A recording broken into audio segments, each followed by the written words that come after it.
बुद्ध आणि त्यांचा धम्म या ग्रंथाचे वाचन. सम्यक मार्गानुसरण. सम्यक मार्ग निवडा आणि त्यापासून विचलित होऊ नका. मार्ग विपुल आहेत, परंतु सर्वच काही सम्यक मार्गाकडे नेत नसतात. सम्यक मार्ग हा केवळ थोडक्यांच्या सुखासाठी नाही, तो बहुजन सुखासाठी आहे. तो प्रारंभी, मध्ये आणि शेवटीही कल्याणप्रद असला पाहिजे. सम्यक मार्गाचे अनुसरण म्हणजे बौद्ध जीवन मार्गाचे अनुसरण होय. अष्टांग मार्ग हा श्रेष्ठ मार्ग आहे. सर्वश्रेष्ठ सत्यांमध्ये 4 सत्य सर्वश्रेष्ठ आहेत.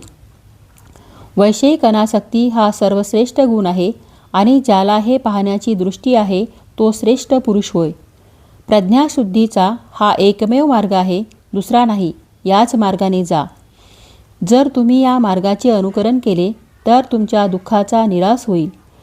दुःख कंटक कसे काढून टाकता येतील हे कळल्यावर तथागतांनी मार्गाचा उपदेश केला.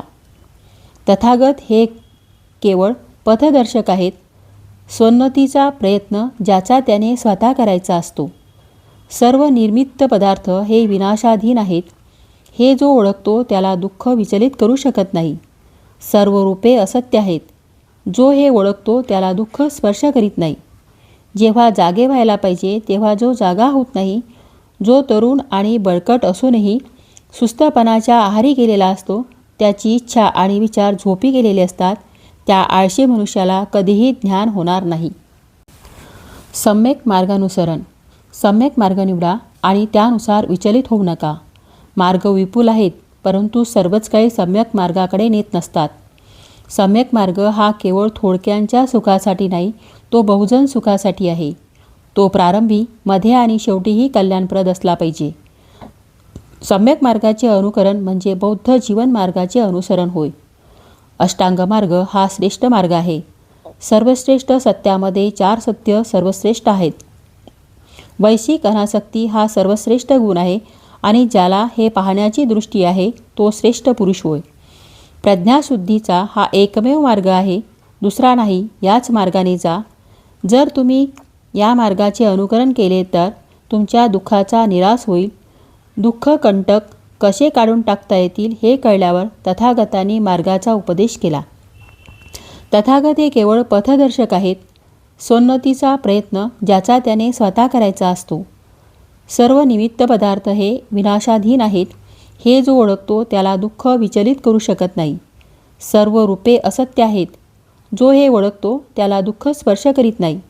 जेव्हा जागे व्हायला पाहिजे तेव्हा जो जागा होत नाही, जो तरुण आणि बळकट असूनही सुस्तपणाच्या आहारी गेलेला असतो, ज्याची इच्छा आणि विचार झोपी गेलेले असतात, त्या आळशी मनुष्याला कधीही ज्ञान होणार नाही. भाषणात सावध असणे, विचारात संयम राखणे, कायेने कोणतेही पाप न करणे, हे काया वाचा मनाने आचरवायचे 3 मार्ग अवलंबिल्यावर प्रज्ञावंतांनी निर्देशिलेल्या मार्गाने माणसाला जाता येते. वास्तविक ज्ञानाने लाभ होतो आणि त्याच्या अभावाने नाश होतो. लाभाचे आणि नाशाचे हे दुहेरी मार्ग ओळखून ज्ञान वाढेल असा माणसाने उद्योग करावा. शरद ऋतूतील कमळाप्रमाणे माणसाने आत्मप्रीती खोडून काढावी. शांतीचा मार्ग जवळ करावा. सुगताने निर्वाणाचा मार्ग निर्दिष्ट केला आहे. अधर्माने वागू नका. अविचाराने जगू नका. दुष्ट सिद्धांताचे अनुकरण करू नका. जागे व्हा, सुस्त पडू नका.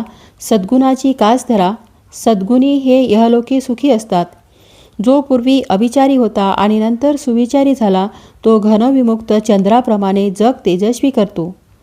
जो दुष्कृत्य सोडून सत्कृत्य करू लागला आहे तो घनविमुक्त चंद्राप्रमाणे जगाला प्रकाशित करतो. एका धर्मनियमाचे उल्लंघन करून जो असत्य बोलतो तो कोणतेही दुसरे दुष्कृत्य करू शकतो. जे सदैव सावधान जागृत असतात, जे रात्रंदिवस अभ्यास करतात, जे निर्वाणासाठी आटोकाट प्रयत्न करीत असतात, ज्यांचे दुर्विकार म्हणजे आसव शेवटी लोप पावतात. अशी एक जुनी म्हण आहे की जो स्तब्ध बसतो त्याला लोक दूषण लावतात, जो फार बोलतो त्याला लोक दूषण लावतात आणि जो अगदी थोडे बोलतो त्यालाही दूषण लावतात. खरोखर ज्याला दूषणच लावले जात नाही असा या जगात कोणीच नाही. ज्याला सदैव दूषण देतात किंवा ज्याची सदैव स्तुती करतात असा पुरुष पूर्वी नव्हता, आता नाही आणि पुढेही कधी होणार नाही. वाणीच्या क्रोधापासून सावध राहा आणि जिभेचा संयम करा. मानसिक पापांचा त्याग करा आणि आपल्या मनानेही सद्गुणाचा आचर करा.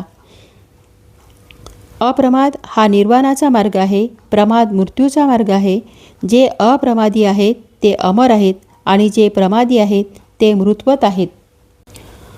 सधम्म आणि मिथ्याधम्म म्हणजे अधम्म यांचे मिश्रण करू नका.